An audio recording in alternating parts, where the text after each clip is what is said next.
Well, it's the hour, so I want to get started. Okay. So we can. I'm very excited to eat, as you can tell. I'm very let's get started. So I want to welcome you all to our Westland Public Library in the Kitchen program. For those who are not aware, we actually have a series online where you can access previous recordings of on our YouTube channel of me in the kitchen downstairs. Oh, cool. This will look slightly different than what we have up here.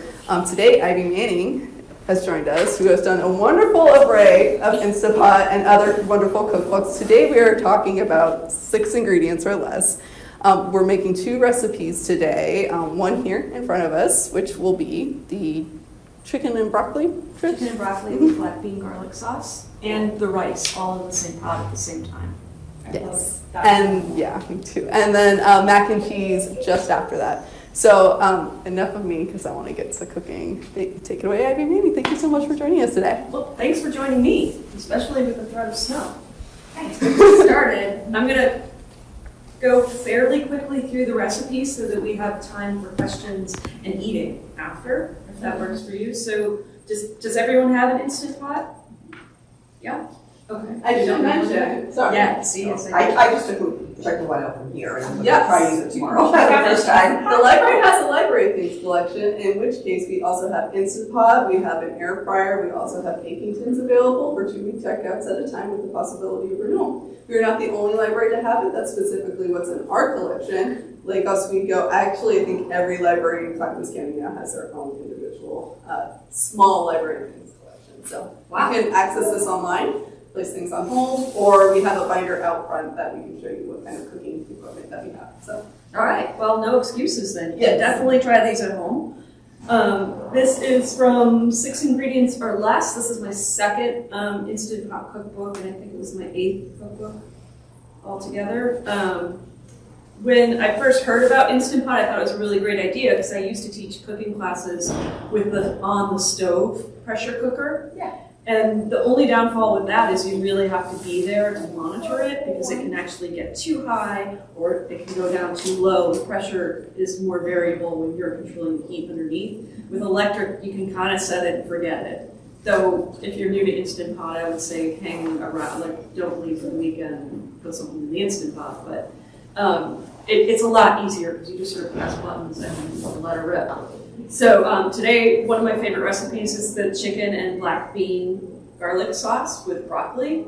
One of the things I like about this one is you just sort of pile everything into the Instant Pot and it cooks in 5 minutes. And we're also going to add rice to it, but we're going to do that in a separate container. So we have a stir fry with a rice side, which is really nice. It's one of my favorite things about Instant Pot is the ability to layer your cooking. So it'll become more clear in just a second. To get started, you want to make sure that your gasket that comes with your Instant Pot lid sits easily on the inside. When you first get it, it'll be quite stiff.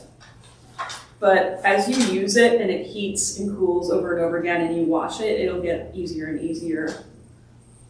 You just want to make sure that it's all the way in, right? If you don't, you're not going to build up the steam that causes the pressured cooking, so that's important. We're going to add chicken. This is 1.5 pounds of chicken thighs.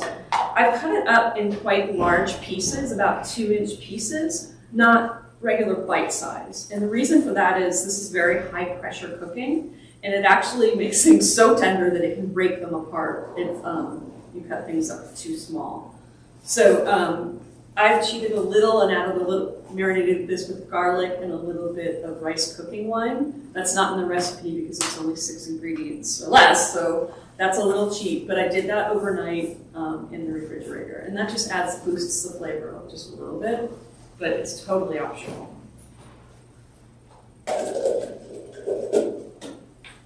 So then we have to add liquid because what we want to do in an Instant Pot in any pressurized cooking is build up steam. And that's going to seal the unit, and we're really cooking with steam here. So all you need, a lot of Instant Pot recipes that beginners are writing on blogs and stuff, they're absolutely drowning the recipes because they want that steam. Chicken itself already has a lot of moisture in it, and all you really need is 1/2 cup of any liquid, thin liquid, so broth, water, thin tomato sauce, only half a cup. That's all you need to get that pressurized steam. So I'm gonna go half a cup of chicken broth. You could do water as well. And then one of my secret weapons, this is black bean garlic sauce. I buy the industrial huge jar of it. It comes in smaller jars. You can find it at New Seasons, anywhere where Lee Kum Kee products are sold. There's lots of different brands, but that's my go-to because I can find it everywhere. It's basically black soybeans, salt, garlic, and a little bit of chili. It's really, really strong smelling, and a little goes a long way. So for the whole sauce, we're just going to do 3 tablespoons. Is it almost a bouillon, basically? It kind of is, yeah. Okay. I mean, it's definitely not low sodium, but it is delicious. I'll pass it around so you can give it a whiff. Feel free. I think I can If smell you're that back here. unfamiliar with it. Just a tablespoon of that in fried rice or in any quick stir fry. It particularly likes greens, so asparagus season and that are just those 2 things together are amazing. And then we're going to do julienne ginger. So when you're buying ginger, look for big fat ones and just break off what you need. I keep it in the vegetable keeper, loosely wrapped in plastic, otherwise you kind of get moldy bits. So we're going to do a tablespoon and a half of julienne ginger. That's about that. So I just peel it. And I pull towards me because I peel potatoes and sweet potatoes this way, but then the other side of the blade is going to be sharper because you're always going that way. So if you peel towards you, it's a nice sharp side. Keeps it even.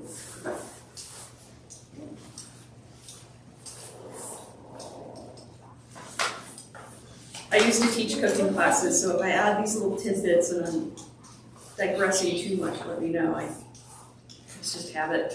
It's all the little things that working in pro kitchens and stuff you learn that I think most students really get a kick out of because it's the things no one teaches you, the little things that make cooking easier.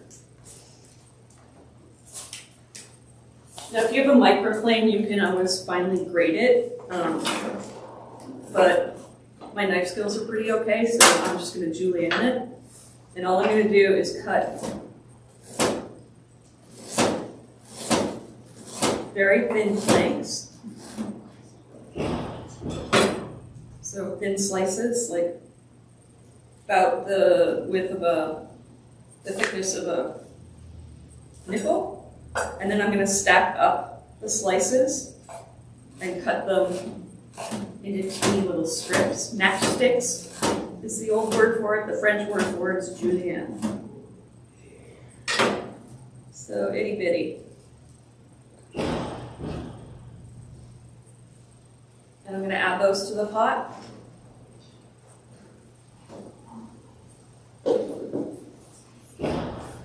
And 1 tablespoon of soy sauce.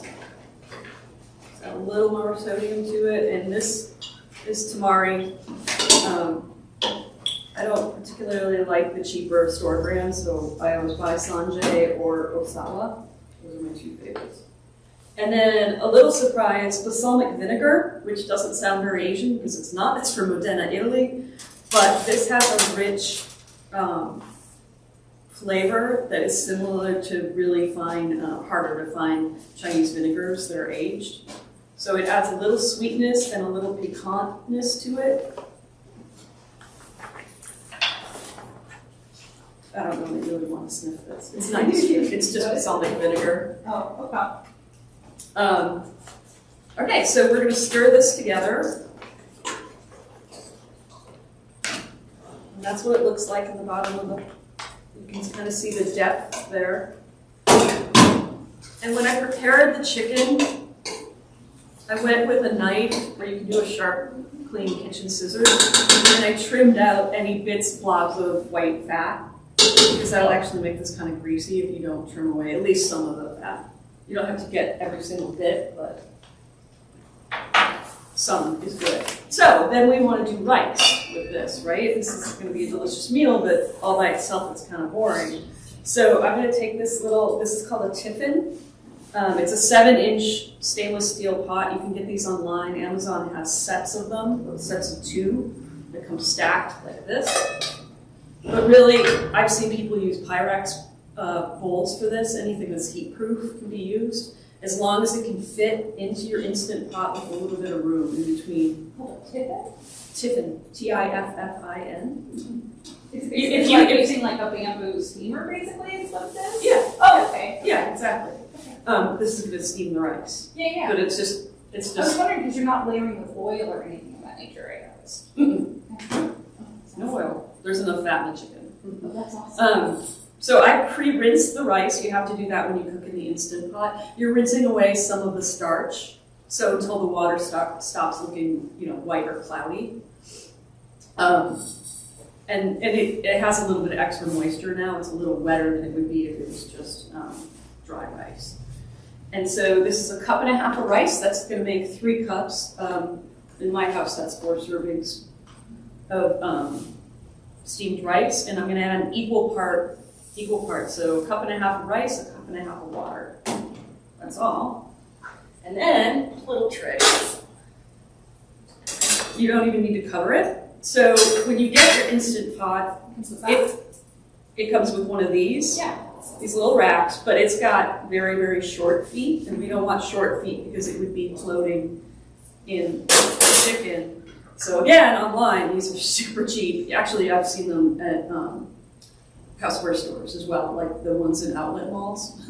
So you can buy a set of these of different sizes. It really doesn't matter. I have also balled up pieces of tin foil in a pinch. Just anything to lift it off of sitting on the bottom of the chicken, otherwise it will burn because it's pressing down. So this is my favorite one. I'm just going to set it right over the chicken. And you can see if I tilt it, it's going to... So it's clearing about 1 inch over the chicken.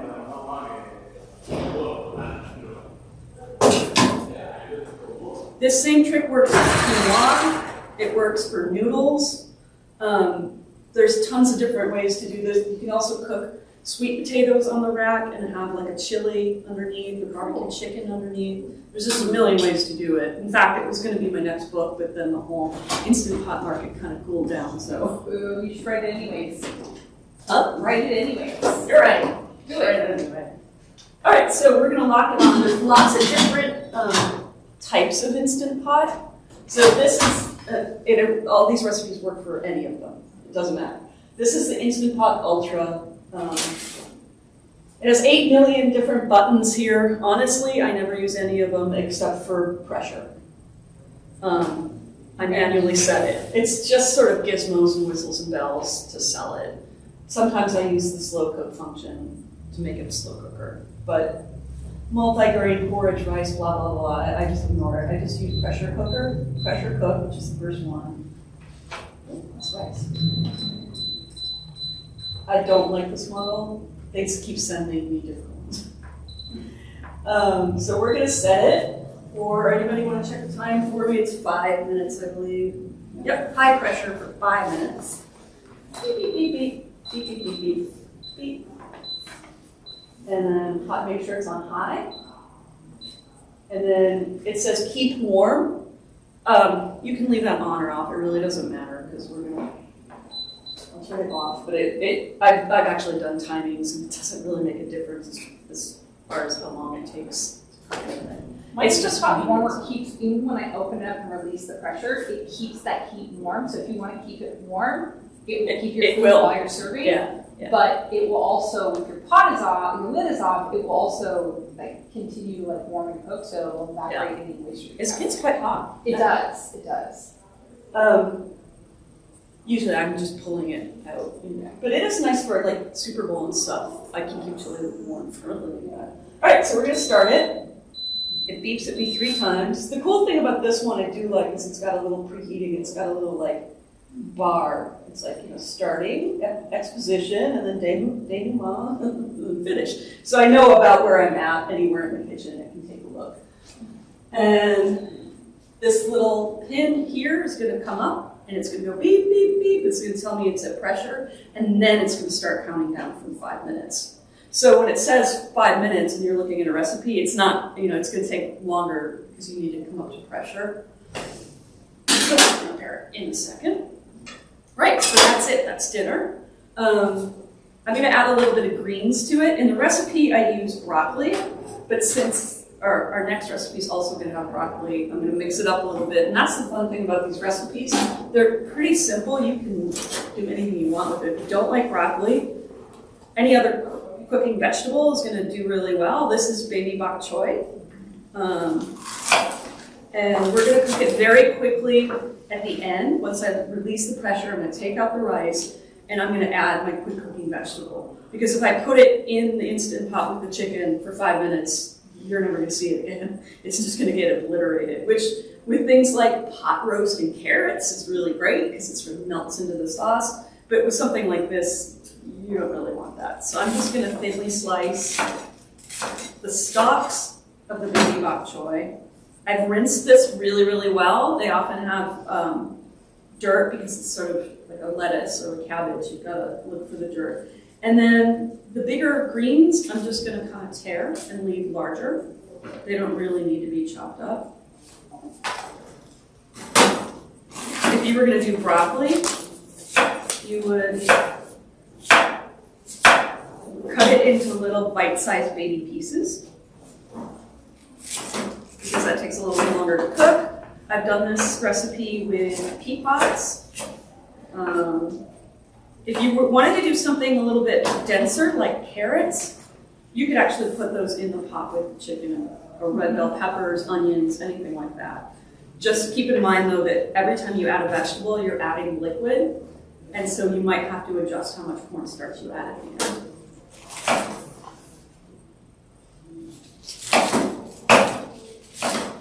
So these vegetables will end up being nice and al dente, crisp. They won't be mush. And that is the idea. All right, that is that. As soon as it comes up to pressure, I'm going to release the steam. And that's hot steam. I mean, really hot. So you have to be careful. I've done this more than once where I've actually gotten a steam burn, and they are absolutely the worst. So what I like to do, especially since I'm cooking in my kitchen and I've got covers, is I just cover it with a clean towel and I'll release the steam by pressing down with a long-handled wooden spoon. And that's just insurance to make sure I don't get a steam burn, because the steam is going to come out of this little thing here and it's going to come out fast. Instant Pots are super great for making stock. You can throw a rotisserie chicken carcass and all the fat and bones and an onion in this thing and do 30 minutes and you're going to get an amazing chicken stock. The pressure just like takes all of the collagen out of the bones. It's delicious chicken stock. That said, you don't want to do that quick release with something like chicken stock because the steam's going to be greasy and it's going to spray all over the place. In that case, we would do a natural release. And that's pretty much like when it's done cooking, you turn it off and you just walk away, and then in about half an hour or so, the pin will have dropped, and then you can take off the lid, and it's a done deal. And it's still cooking when it's doing natural release, so definitely follow the recipes in my book, because I'm accounting for that. Okay, so this is to remind us, quick release on this one, and let's make macaroni and cheese. I wanted to make this one because honestly, I'll show you my copy of the book. I make it a lot. It's like the stickiest page in the book. The funny thing about cooking with pressure is milk doesn't like it, and it'll coagulate if you cook milk or cheese in an Instant Pot. It's very high heat, very high pressure, and you'll get curdling. So you have to kind of do a workaround with that, and I'll show you how. Does that include, like, for making yogurt or something of that nature too? You cover the issue? No, because yogurt, you're not actually using pressure. You're just using the heater on the bottom of it, and then it has a set incubator phase. Oh, okay. There's a recipe in this book for yogurt, and I don't know why. I would never buy yogurt again. It's just so I haven't easy. tried it. I don't have the yogurt button on mine, but it makes me want to buy a upgraded model that does. Yeah. For that reason. It's amazing. And you can even I do pots of yogurt with the jam already in them. I've saved those little glass pots. So this one you'll notice is a little bit bigger. This is the 8-quart. It came with an air fryer lid, so it's also an air fryer. They just keep adding the functions onto it. It's like, wait a minute, everybody's got to catch up with the first thing. So if you're wondering, that's why this one's bigger. You can just do bigger roasts in it, and it's for, you know, bigger families, but the whole setup is exactly the same. So for the recipe I gave you, that's actually will fit in the smaller one, in the 6-quart. But if you do have an 8-quart, follow along here. It's the same recipe, just I've scaled it up. So this will make macaroni and cheese for an army. Do you want me to move the? No, you're fine. Okay. So we're gonna do curvy mac. This is a pound dry. That's the cool thing about it. And then this is 4 cups of water, but you could also use a broth of your choice. That's just gonna give it, you know, more flavor. And then a little bit of olive oil. This helps with sticking. So 4 teaspoons of olive oil for a pound of pasta. I am measuring. You could also use butter. And then a trick to get the flavor of sharp cheddar cheese is to use dry mustard powder. It tricks your tongue into thinking there's more cheese in this than there is. You just sprinkle that in dry. Do you feel like when you're cooking the, what I call them concentrated noodles, regular noodles versus like whole grain noodles, do you feel like there's a difference in the amount of liquid or oils you have to use? That's a great question. Yes, there is. Okay. It's a longer cooking time, actually. For whole grain? Yeah, for whole grain. And you have to mess with it because I keep trying it, and every brand is different when it comes to that because they're using a different ratio of whole wheat to regular all-purpose flour. So, you know, you can guess it, you know, 1 minute more and then kind of go from there. The only thing I've found is that alternative grain ones like quinoa just turns to absolute mush in an instant pot. You cannot. But I have had some decent luck with the bonsai, the chickpea pasta flour. Oh, okay. Versus like, oh, really? That's interesting. It holds up to the high pressure. Okay. But you have to kind of mess around with the timing. Okay. And then don't forget salt with this because we're just doing water. If you were doing stock, you would probably skip this bit. And then the surprising thing, make it a little healthier, we're going to use a whole broccoli crown. And remember I said, like, your vegetables will get obliterated if you cook them under pressure, but when you keep them whole or in larger pieces, they actually fare a little better. This is going to stir into the pasta and just sort of, not disappear, but it's going to be nice and soft, but it's super delicious. So you just want a big old crown of broccoli, and I'm going to place it, I'm going to stir this around, make sure that the pasta gets coated with the water.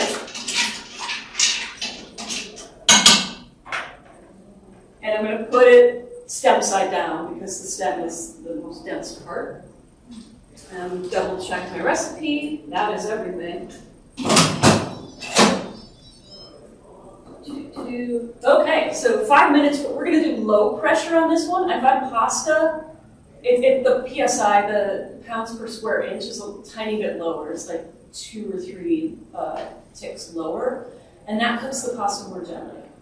So I was educated in Italian kitchens, and pasta should always have just a little bit of a bite. So I go with low. Some other people don't. They cook pasta full on at 5, and I think it's mushy, but that you do you. So pressure cook. This one's buttons instead. And if I press it twice, it goes to low. And I'm going to go 5 minutes. And when it's done and beeps at me, we're going to do that quick release again with the spoon and let the pressure go as fast as we can. And this one, you have to press start. They all have their own little, you get to know them. And this one's a little sassy. And then at the end, to get that creamy cheesy, we're gonna do, instead of cream sauce, we're gonna actually do flavored cream cheese. You can also use Boursin or Rodelay, those little gourmet cheeses, but for some reason they're really expensive. Nancy's, which is local, has a garlic and cream cheese flavored one that's super delicious. That's the exact same thing. It's cream cheese. It helps if this is a little room temperature, so take it out when you're starting to cook, and it'll be easier to stir in. And we just stir it in at the end, and it melts into the pasta. And then we'll add cheddar cheese. I find if you buy the pre-grated stuff, the finely shredded stuff is going to melt quicker. The whole thing will look a little saucy at first when you first open the lid, but as it cools, the starch granules expand and they're just going to drink up the water and make it thick and yummy, and it's delicious. How long do you let it stand for, roughly? Like, usually by the time I'm ready to serve it, I like take the lid off, go get the bowl I'm going to put it in. Okay. And get it to the table. 4 minutes, 5 minutes? Okay. Depends on how slow people are dragging to get to the table. But yeah, that's it. So while those are going, and before we eat, preheating, I wanted to talk about a few of the other things that I think the Instant Pot are super good for that maybe you haven't thought of or maybe you have. I have 3 sizes. So I have this 8-quart. This is the 6, which is what most people have. And then they also make a mini. And the mini I find is really great for side dishes and pots and beans and stuff like that. I think it's a 4-quart. Just like last minute, oh my God, I need some rice for a side dish for tacos. So I'll do rice and then the water. So equal parts rinsed rice and water. And then I just pour in a little salsa. Lock the lid and let it rip. In the back of the book, I've got the pantry section, so I've tested all of these. This is all the different rices and their times and their measurements. And then beans as well, different kinds of beans. You can do it from unsoaked, you don't have to soak them. If it's better for your tummy, you definitely can soak them. So like, chickpeas are 8 to 10 minutes, which normally on the stove would be like 45 to an hour. And then the other stuff you can do with an Instant Pot. I have a whole bunch of little tips and tricks in here. You can make cakes. Especially cool if you're an RVer. I think that's part of the reason that so many people got into Instant Pot during the pandemic is because they were, traveling and were like, wait a minute. So yeah, this is just Bisquick and frozen blueberries, and it's a super moist cake. Same idea, I'm taking that tiffin, I'm mixing the batter, and I'm putting it in that tiffin. I'm putting half a cup of water at the bottom of the pot, putting the cake pan on the trivet, covering it with foil, and then 40 minutes. That's amazing. It's delicious. I made cheesecake with the Instant Pot. Huh? I made cheesecake. Really? Cheesecake? Yeah. Yeah. Awesome. I'm sorry, I can't, I'm down. Oh, yeah. Pecan cinnamon rolls. Like Christmas morning when it's chaos. Yes. You have all like stuff in the oven. These are actually, and that is using a roll of biscuit dough, just super easy. Yeah. No rising. It's really good for stratas and eggs, the same idea, so anywhere where it's round, I've been cooking it in one of these little things. I think I paid around $14 for that stack set, and it comes with the lid, which I like. But I have no idea what brand it is. Could you use that same thing instead of like the same, since it cooks the same way, for like making bean buns or something of that nature? Making Like bean buns? bean buns. Yeah, like it's an Asian dish where you put like the dough and the meat inside. Oh, steaming. And like steaming it. I tried that. I tried to do char siu hum bao, Yeah. and no. Okay. It's too much steam. Too much steam. They were like delicious, but boom, like it just exploded. Okay. And very wet. Yes. Because yeah. so, like when you're steaming over a regular stove in a bamboo steamer, there is steam escaping. What about with the lid off, like you're sauteing? Oh yeah, then you could use it. It's just Okay. a pan. Yeah. Okay. Yeah, I do use it as a steamer once in a while. Okay. I tend to oats, saute a lot of mine. and then I don't exactly use the yogurt setting. Oh yeah, I do use the yogurt setting, but it makes really amazing yogurt. And then I take my spent vanilla beans that I've used for other stuff, and I just throw them in the milk while it's incubating. And all you need is 1 tablespoon of the old yogurt to introduce to the new milk, and it makes itself a lot better. And I happen to be lactose intolerant, so I can actually make lactose-free yogurt without paying $9 for half of it. It's great for soups, and this is one of my most popular ones. It's stuffed baked potato soup. It's basically warm vichyssoise, but then you're adding all of the baked potato toppings. That one's ready in 30 minutes. So most soups. And you don't need to use like a immersion blender or anything with that to like pure. No, it just blasts it. It's Idaho potatoes, so it's Yeah. Okay. I really, really love the fact that it does pasta, dry pasta. It's just amazing. You don't have to do all the draining and the steaming. Yeah. So this is a delicious chili, and then I just add macaroni to it, and I've timed it out and figured out how much liquid you need because it's a pretty watery chili. Right. Otherwise, but We yeah, use the starch then, the great starch water and you're keeping it, you're not draining it out and getting rid of all of that wonderful nutrition. Right. Yeah. However, I've been asked by keto people, they're like, well, doesn't that mean there's lots more carbohydrates? And I'm like, well, I haven't actually done the nutrition. That's pretty advanced nutrition, but yes. Yes. So maybe don't do that. If you're not into that, if you're more into the meat, like a Texas chili, it does really, really well. All pressurized things do really well with tough cuts of meat because it's breaking it down with moisture and steam.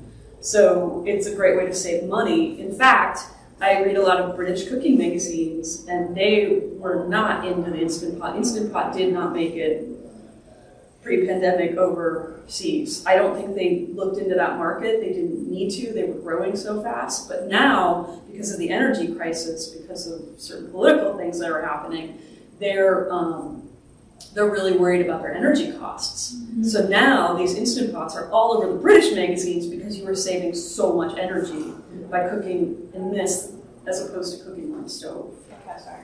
So it's like, wow, I didn't really have to think about it because I had that luxury because I live here, but lots and lots of soups.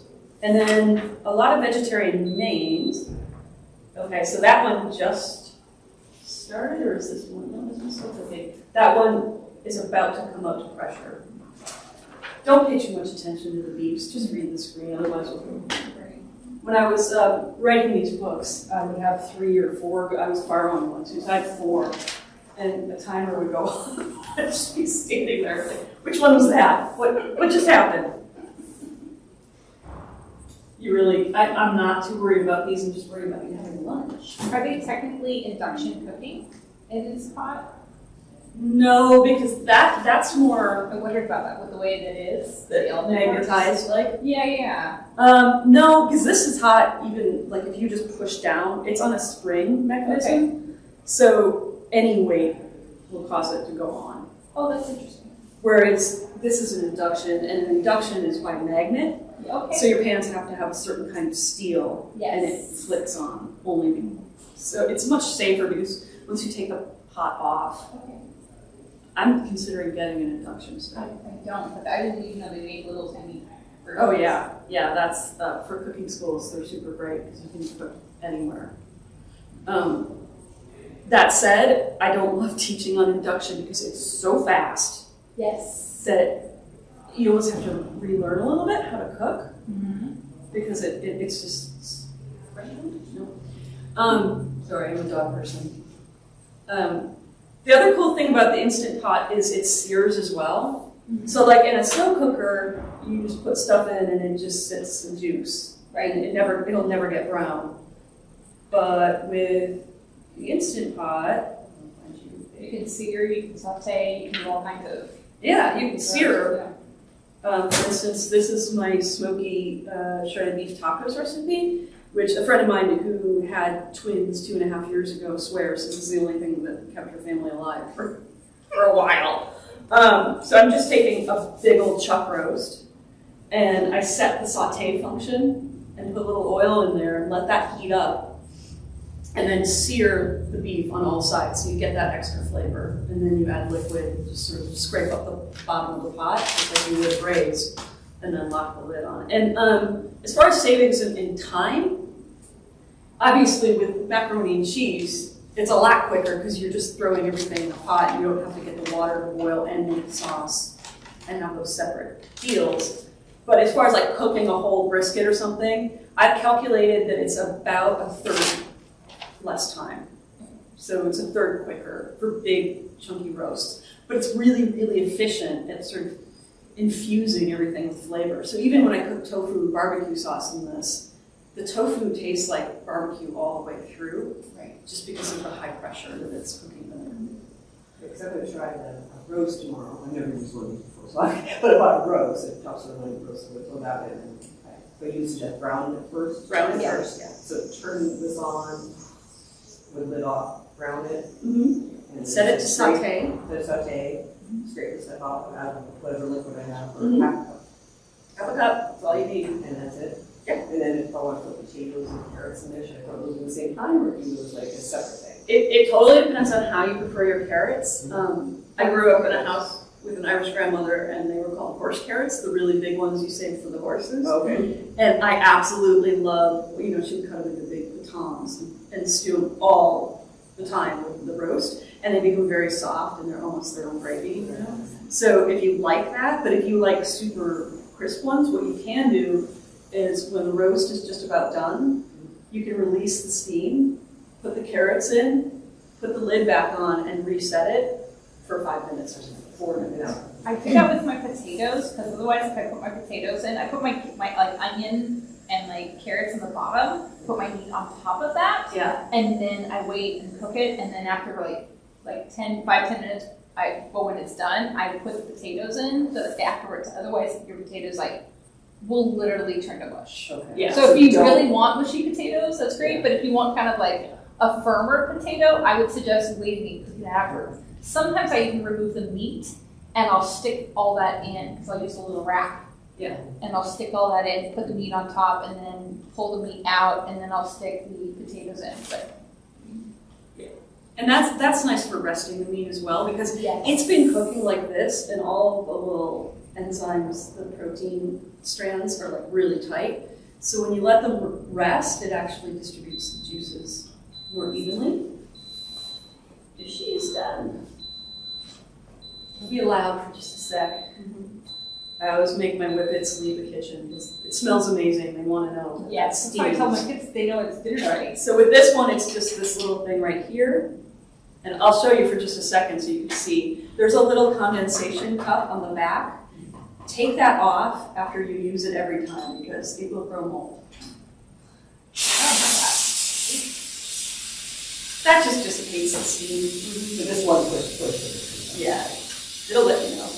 I got a big thing on it, and I just push it with my hand even. And Careful. These two are, that little is more typical. There's another one where it's actually on the steam vent where it's sort of pointing. okay, yeah, that's what mine. They keep changing it, They do. updating it, and making it, in whistles and bells. But to be honest, it's the same Do you general think the idea. towel really helps? Having it? I just- not. Don't want my backsplash in my cupboards Okay. getting delaminated. Yeah. I mean, it smells amazing. Yeah. With the stovetop ones, you can take a cold, wet towel and put it around the sides. It'll come down in pressure quicker. But honestly, I've never needed to do that with this. It's pretty quick and efficient the way the steam vent works. So the steam vents on like the Kuhn Rikon stovetop pressure cookers is like this big. Yes. And this one's got just 3 bits and much larger, a lot more steam coming out. Maybe I'm being hyper protective of my counters, not my cabinet. Probably. And then if there is any additional steam, there's a little clear collection box back here. It'll fill up a little bit. That usually happens when we heat though. And definitely check that after you're done I don't cooking. have that. You don't have the little cup? I don't have a cup or anything like that. Oh. Do you have an Instant Pot? Uh-huh. It doesn't have anything. I mean, on Wow, the lid, new it one's looks a little wire. Has a little like a tray at the top, but I can wipe it out if I need Yeah. to. But there's nothing else. There's no little back thing to catch it. Okay.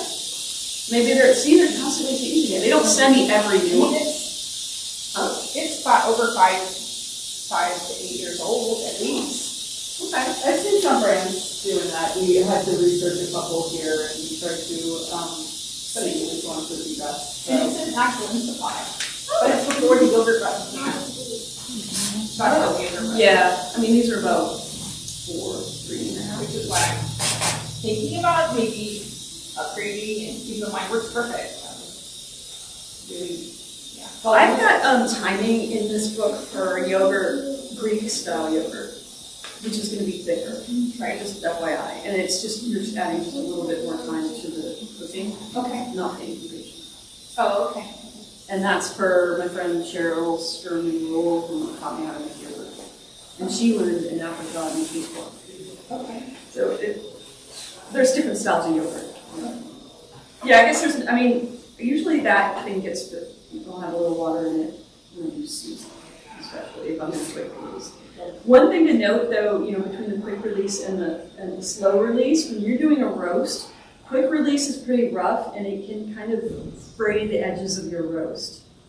If you don't care about that, like but if you're bringing it to the table and carving it at the table, maybe do slow release for at least 10 to 15 minutes of slow release and then release the rest of the pressure. Just let it sit. Is that like setting? You said slow release on the button or how? Once it beeps and tells you your time is done, do nothing. Just let it sit. Oh, okay. That's slow release. So without. Eventually, the steam will the temperature will come down. So you can't just leave it and it'll do its thing. Yeah, That's what you're saying. You don't have to hit the button. No. Oh, okay. Just if you want the cooking time to stop. Oh, okay. Because if the pressure's still up, it's still cooking. Even if it's coming down slowly, it's still. Okay, so be very careful because we've just created a lot of steam open away from you. Super important. And then place it lid side up, or the other thing you can do is that. And then the little edge is catching that, any of the condensation on top of the pot. Then be careful because it is going to be hot. To get this out, I use walking tongs, like good sturdy ones, not those little teeny ones my dad used to turn brats with. You need and just squeeze and pick it up, and that is very nicely cooked rice. And if you wanted to stir butter into it, you could. You can put frozen peas in this. If you were doing Indian food, that's kind of nice. Spices. That's our macaroni and cheese is ready.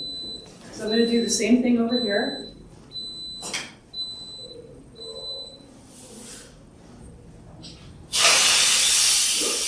Yeah, we don't want to see that stuff off the wall. And then I'm going to take out our trivet. We're going to add our vegetables. So this is chopped meat.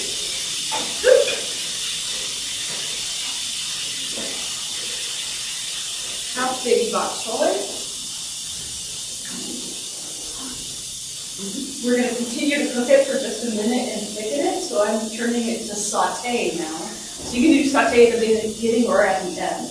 Because this is a closed system, you don't get any evaporation. So we have to thicken it.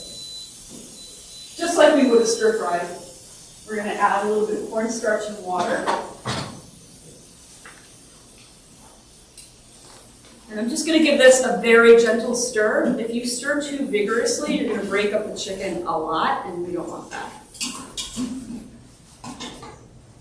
I know this seems like a lot if you're just starting out on Instant Pot, but the best thing you can do is just cook something. You'll figure it out. It's very intuitive. The user interface on these, I think, is really actually very good. With saute, you can actually set it to low, medium, or high. So for today, I'm going to switch it to high because I'm hungry. And that's going to simmer just until the bok choy or your asparagus or your pea pods, whatever you added, is al dente. And then to thicken the sauce, we're going to do cornstarch. So it's 2 teaspoons of cornstarch dissolved in just a little bit of water.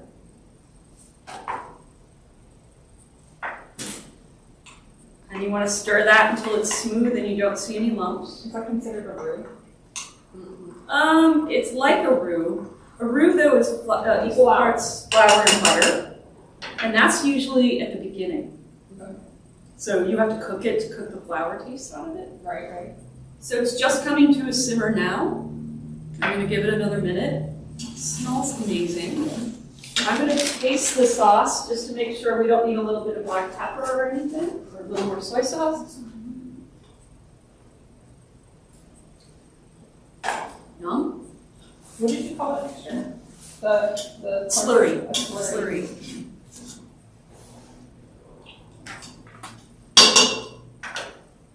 So I'm going to add my cornstarch mixture. A little goes a long way with that. I'm going to stir it in, and as soon as that starts to bubble, it's thickening. So it doesn't take long at all.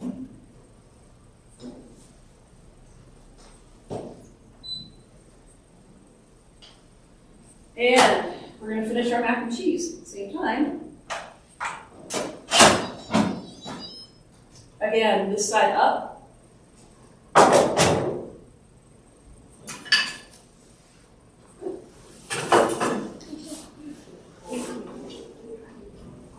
Just another minute.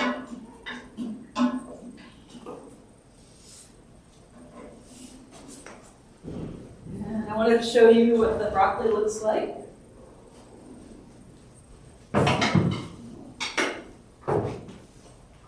This is a huge amount of mac and cheese. I'm going to put it back on the burner because it's still warm in there. To make it creamy, we're going to add our boursin or our cream cheese. If you get roasted red pepper with cream cheese, then this is pimento mac and cheese, which is a big hit. And I'm going to stir up, and I'm breaking up the broccoli, which is quite easy to do. You might get a little bit of a core. That's fine. You can leave it in if you like them. For serving ease, we don't have knives, so we're going to do this without the core. And I'm just folding the cream cheese until I don't see it anymore. And it makes a beautiful creamy sauce. And then I'm going to add cheese in small additions. You know, a 4-finger pinch each time. Let the heat melt that and then add more. Now at the end, if you really are a devotee of cream, you can add a little cream just to mix through. And I'm going to give it a taste. There's 2 things I always add to my macaroni and cheese.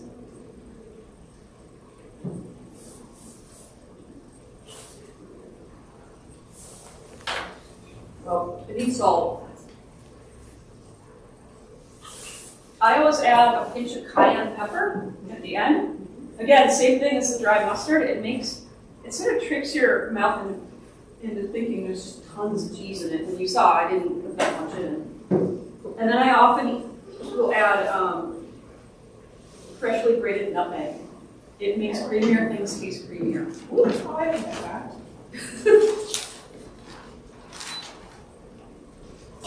There we go. Sarah, will you help me serve? You ground thin or powdered nutmeg? You can do powdered. I always do freshly ground, Okay, perfect. fresh grated. Yeah. So, actually, if I had time to mess around, I would add a little more cornstarch to this. I actually added just a hair more than 1.5 pounds of chicken because I didn't know how many people were coming, and I can't have you walk away from drinking. Okay, back to mac and cheese.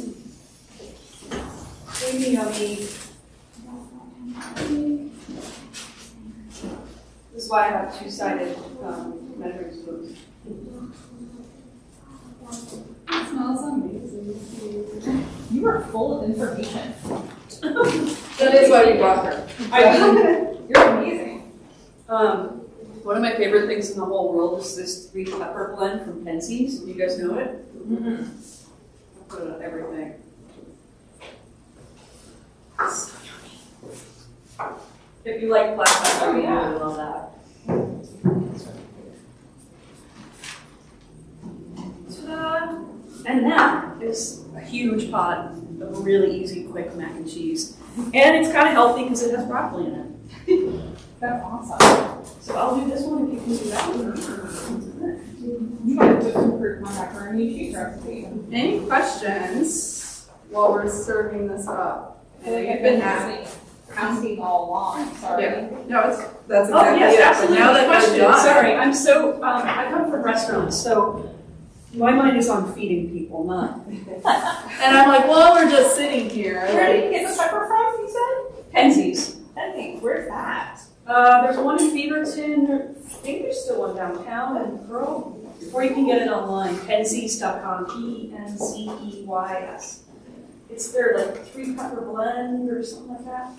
I am not offended if you need seasoning, so if you want to come up and pinch some salt or pepper, please do. and I'm doing small servings to start, and they'll undoubtedly be more. So, Excuse me. That pepper. Now I want your book. well, here you go. Here you go. We also have some available in the library system. Not that I want to discourage that, but in case something happens to yours, like my dog chewed the front cover of mine, so occasionally I'll check. The struggle is real. The struggle is very real. If it wasn't for the library, I must admit, I would have a library of my own, which I kind of already do, but Yes. it would be much larger. I absolutely will check out cookbooks in the library first, cook one thing from it, and then if it doesn't work, I'm not buying that book, but I do go buy books then. And as we were discussing, often if there's a macaroni and cheese recipe in a cookbook, I will go ahead and cook that first, because I'm like, if you get mac and cheese wrong, then I'm not gonna bother with the recipe. This actually turns out better in my smaller one, I don't know why, and that's the recipe in the book. I've been really struggling with my rice and my Instant Pot, apparently. Okay, are you using the rice setting? I don't know. I do not have one of these wonderful little things here. Oh, the little tiffin? No, or the wraps. I just have the meat wrap. And so I tend to add avocado oil or oil in general or butters, and then it ends up in like a rice pilaf, which is like just rice. Okay, make sure you rinse your rice. Mm-hmm. That's huge. Yeah. You're rinsing off that excess starch. Right. And you're not using as much water when you cook in close, equal parts. Yes. I learned that quickly using my Instant Pot. If you need less liquid. Yeah. Lots less. But versus what they tell you when you cook rice in the packages, I would say you need like half. Half that, yeah. Especially if you've rinsed it. Yeah. And if you've rinsed it a while, you can like actually soak the rice too, and then you can reduce the water. Some people super love cooking it pot in pot. That's what this is called, this method. I cook mine just directly in the thing. I have found though that you have to use at least 3 the little rice measuring cup. 3 servings at least in this size Instant Pot. 4 is even better. Because the more volume, you're less likely to get stickage on the bottom. Yeah. I do 4 minutes. It's in the back of the book. In the Did you want some mac and cheese? Yes. Oh, you already have some? Oh, no, I gave her the first. No, I didn't. And you get enough. Before I steal your batch. There we go. It's just enough to bite into this. I'm like, wait a This is second. amazing. Thank you.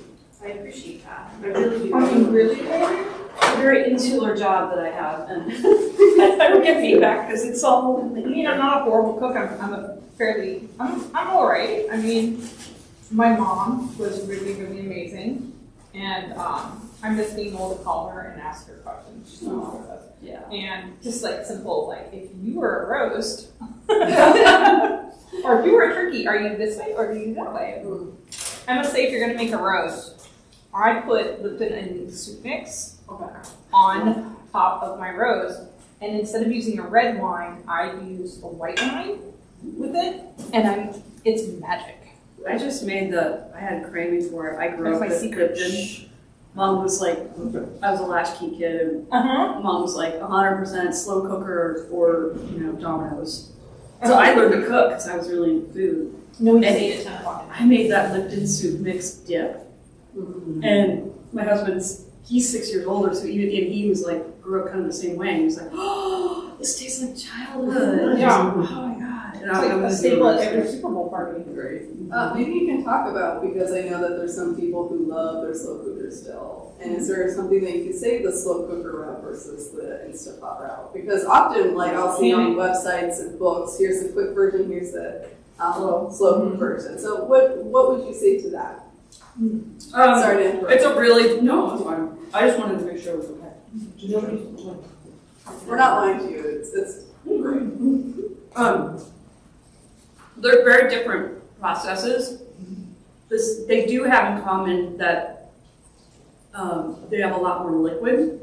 So I find, compared to the Instant Pot, the long, slow heat for roasts and stuff in a slow cooker are very good, but the flavors get washed out.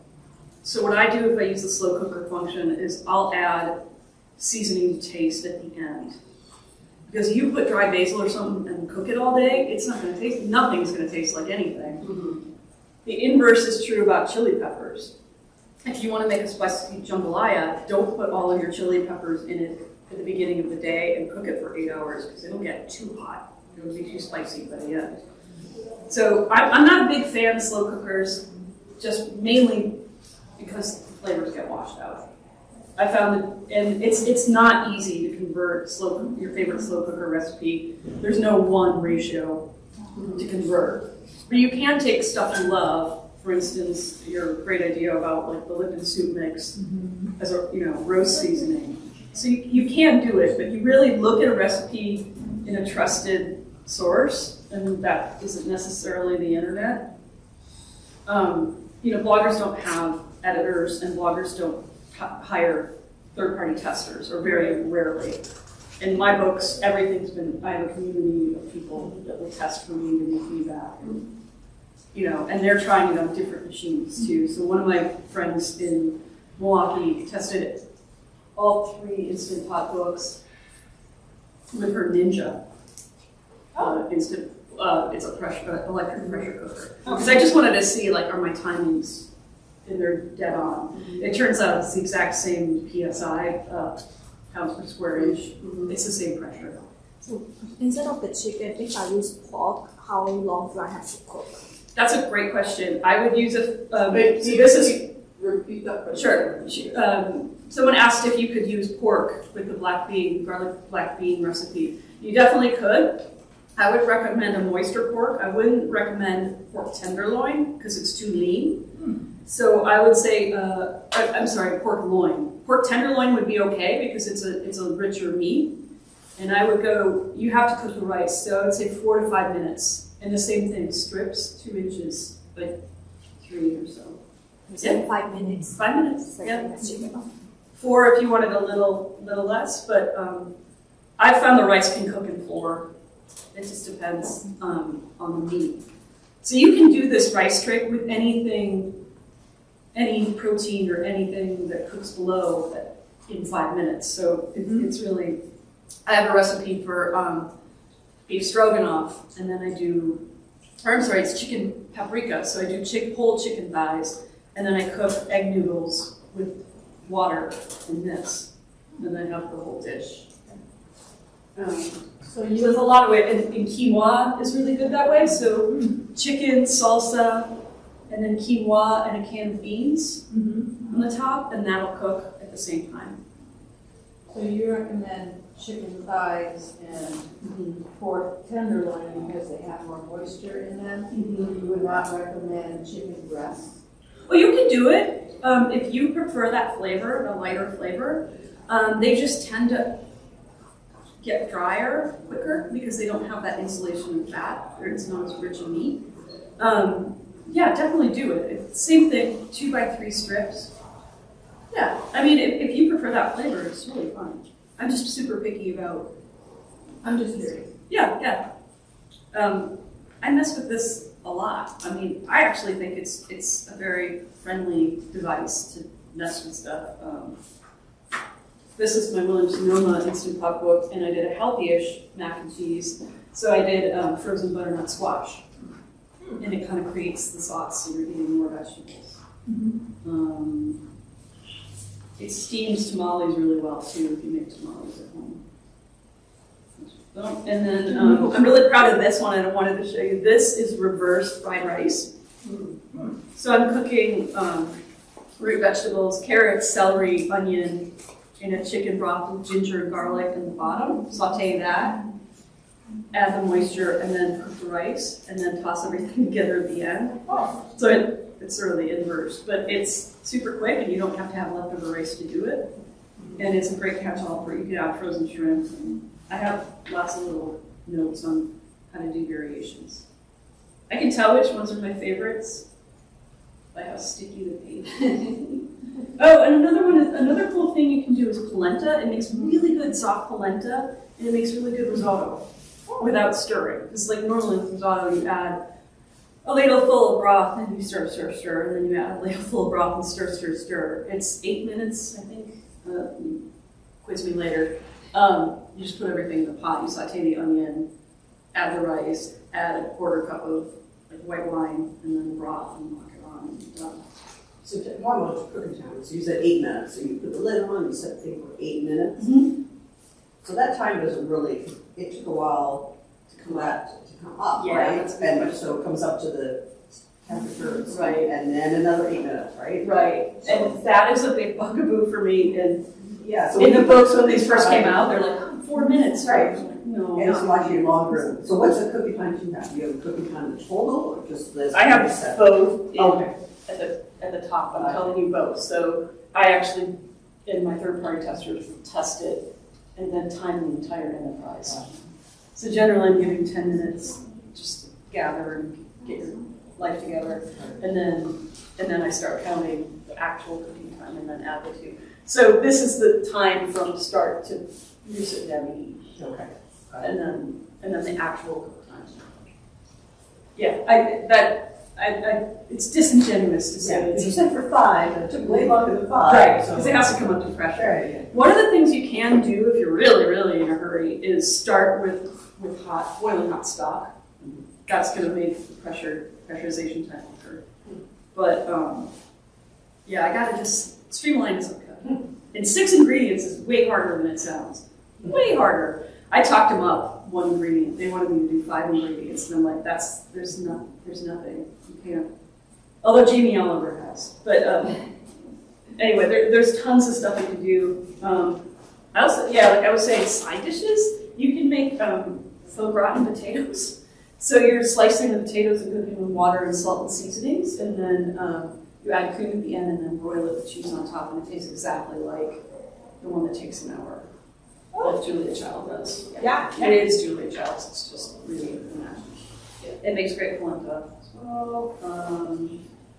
So words of wisdom for any, I know that we have a lot of new people in here, and the idea of even exploring like converting dishes that we have to into any words of wisdom you would like to get these people who are just starting and wanting to experiment just a little, because they're used to just throwing in like a little extra, wine instead of chicken broth and stuff like that. Right.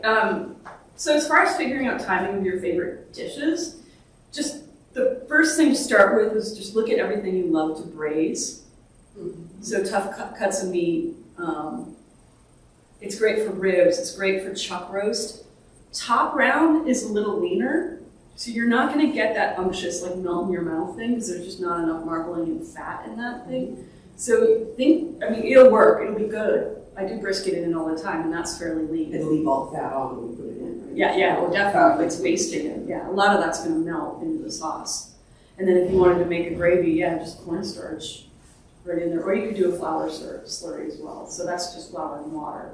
I don't think the mouthfeel is as good, but I have to admit, I think I use the flour slurry a lot more, which is why I was like, oh, is that considered a roux? They're like, no, that's not a roux. It's a slurry. It's yes, a a roux. So there's another thing I kind of discovered when writing the third one was something I learned in cooking school, and it's called beurre manier. Okay. And the good old French start with butter. It's room temperature butter, equal parts to flour. And you knead that together. That's manier, is to knead. Okay. And you add little balls of it to, like, say, a pot roast gravy after cooking, and you add them at the end. And you can't boil it real hard or the butter will separate out, but if you're at a gentle simmer and you whisk that in, it makes an amazing gravy because it's a roux, but it's a reverse roux. You see what I'm saying? Like, you don't have to cook it really, and it will thicken a sauce and give you that mouthfeel. The only thing is with reheating, the butter can tend to separate out. But it's definitely extra calories, but it's French. It's butter. Everything's better with butter. Right, yeah. Start with butter and then move on. Right. Yeah. So yeah, that's a good question. It just takes practice. Like, you'll know after a while, 5 minutes, 4 minutes, natural release. Like, you just have to start doing it and not be afraid and move on from there. Everything's kind of a ratio, to tell you the truth. So most of the pastas are the same ratio of dry pasta to liquid. And I cook penne, rigatoni.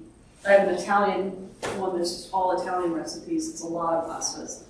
And the ratio doesn't vary a ton. So once you get the ones you love and that page is good and sticky, just my advice is to just start taking notes of variations and stuff you try. Like this one was chicken and Italian sausage ragu. And then I started making soft polenta with Parmesan cheese in this and started writing those notes. And now that's a regular thing. I think the biggest game changer is this, like cooking. And your cheesecake pan can actually double for a cooking vessel as long as it's watertight. So yeah, just start messing around with stuff. I mean, it's not hard once you get to know like what a chicken thigh, how long a chicken thigh takes, and then sub out chicken breast and subtract a minute, and it's easy. And if you haven't done ribs or chicken wings yet, definitely do that. Anything with I've like, done ribs. huh? I've done ribs, but generally when I smoke them on my barbecue smoker, I bring that one out at Traeger. And then I finish them in the instant. Oh, you're doing it that way. I've done it the other way. Oh, where you put them in there and then smoke it? Yeah. Oh, that's Yeah. interesting. You just have to be very gentle when you lift them. That's why I up. put them that way. So it's all in there. And then you pull them out and they're like it's almost falling off the bone. Yeah, they're just amazing. Yeah.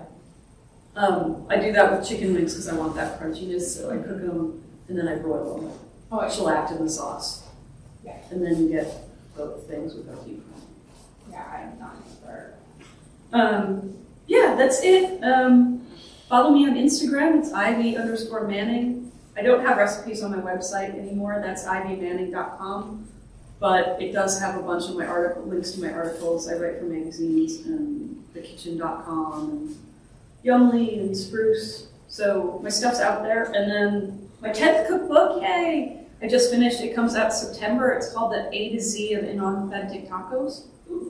And it literally is the alphabet of tacos, but Korean kalbi, XO, shrimp tacos. It's Royale with cheese, that 70s taco. It's a really fun book, and it was created here with local photographer and stylist. So look for that in the coming year.